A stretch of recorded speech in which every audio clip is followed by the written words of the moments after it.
students, today we will be doing with the potential. Now when we do with the potential, what are the basic things that we need to understand? That when we are doing with potential, then it is about the unit positive charge that we are bringing from infinity to that point where we need to find out the potential. Now suppose the definition, if it goes, then it is the work done by an external agent in bringing a unit positive charge from infinity to that point in an electric field. So if you have the condition, means you are taking a charge and you are bringing this charge, there is a source charge and it has created a field around it, right? So when there is a field created and you are bringing a unit positive charge from infinity, you don't know from where you are getting it, and you are bringing it from infinity to that point. So the amount of work done in bringing this unit positive charge from infinity to that particular point is what is meant by potential.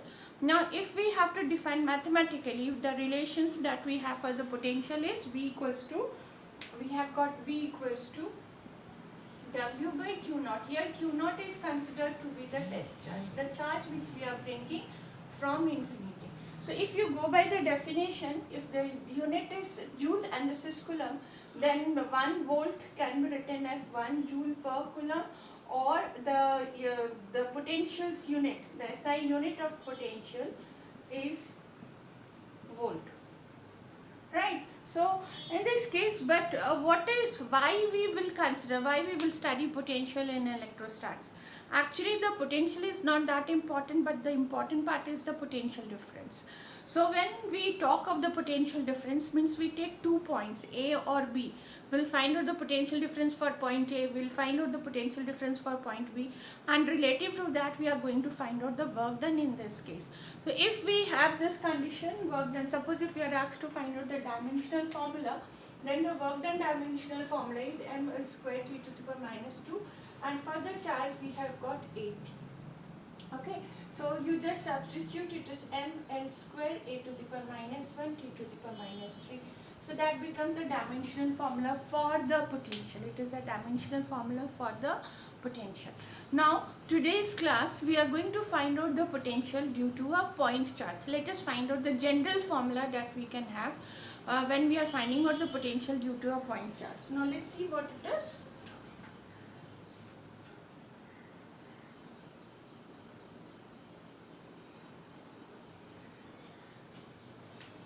Let us suppose this is charge plus Q, and that is this is point O and this is point V. The distance between this is R. Okay.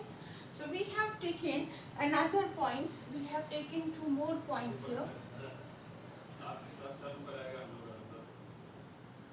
Let us assume this is point A and this is at a distance x from here, and we have another point B, and the distance between A and B is dx.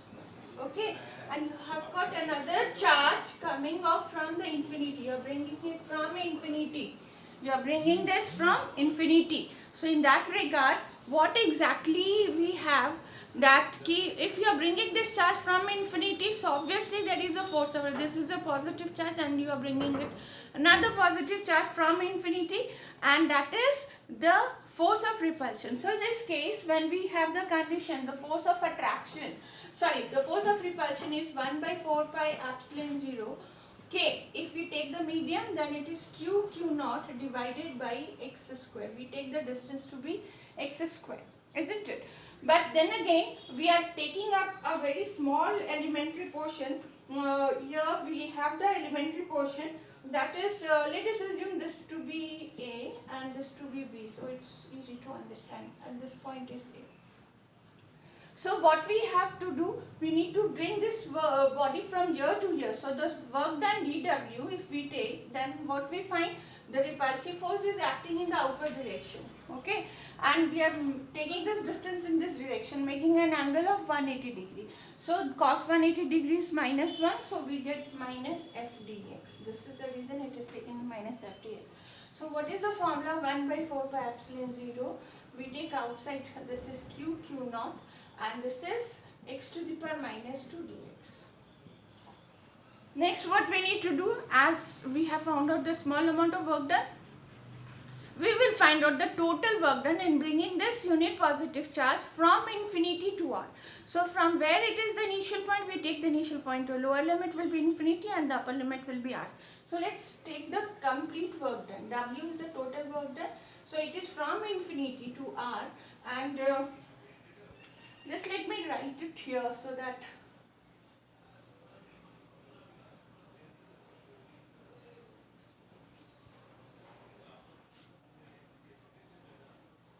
so what we are getting, W is the total work done. This is minus 1 by 4 pi epsilon 0 q naught, and the variable term is x to the power minus 2 dx, and we are bringing from infinity to r. So then you have to do with the calculus, x to the power minus 2 plus 1 divided by minus 2 plus 1. So you get this as minus 2 plus 1. So minus minus plus. So I am getting 1 by 4 pi epsilon 0 q naught.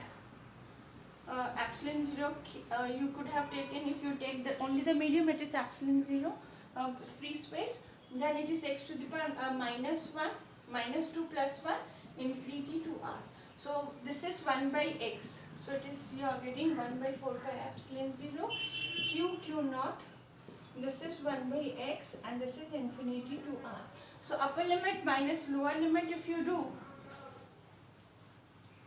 you are getting up 1 by 4 pi epsilon 0 q naught, and this is 1 by r minus 1 by infinity. So ultimately your formula you get for the work done, q naught by r.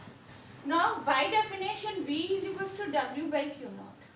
So we get 1 by 4 pi epsilon 0 q by r. So what formula you are getting for the potential is that V equals to 1 by 4 pi epsilon 0 q by r. That is the major formula. You can see that in potential, the variation of the potential with the distances, it is inversely proportional to 1 by r, but if you get to see for the electric field, we had the variation as equals to 1 by r square. So if you are drawing the graph between the two, so then you need to be, if you are plotting the graph between the two, then one of the graph electric field will be more steeper, but compared to the potential, okay, that can be the difference. And suppose one thing very important to understand, that when we do scalar is potential is a scalar quantity. It is a scalar quantity. So yeah, you don't have to bother about the direction. The only thing that you have to take is the charges, right? So when you are taking up the charges, then you have to take the sign of the charges also. Suppose if you have got q1, q2 minus q3 minus q4, then you cannot ignore minus sign of q3 and q4. You will have to take that also, okay? So because when you do with the numericals, that time you need to be very sure about it, that you have to take the negative sign also. So suppose if you want to find out the potential for a system of charges, there are so many charges, q1, q2, minus q3, minus q4. So your formula will be V equals to 1 by 4 pi epsilon 0, and then 1 by 4 pi epsilon 0 for a system of charges I am talking about. Your formula will be V equals to total potential 1 by 4 pi epsilon 0 will be common. Q will this is q1 by r1 distance plus q2 by r2, okay, minus q3 by r3. Let us assume it is when the charges are negative in sign. So this will be your formula, okay. So you try to do it this way, try to solve the numerical problems. Hope you will be able to understand. Thank you.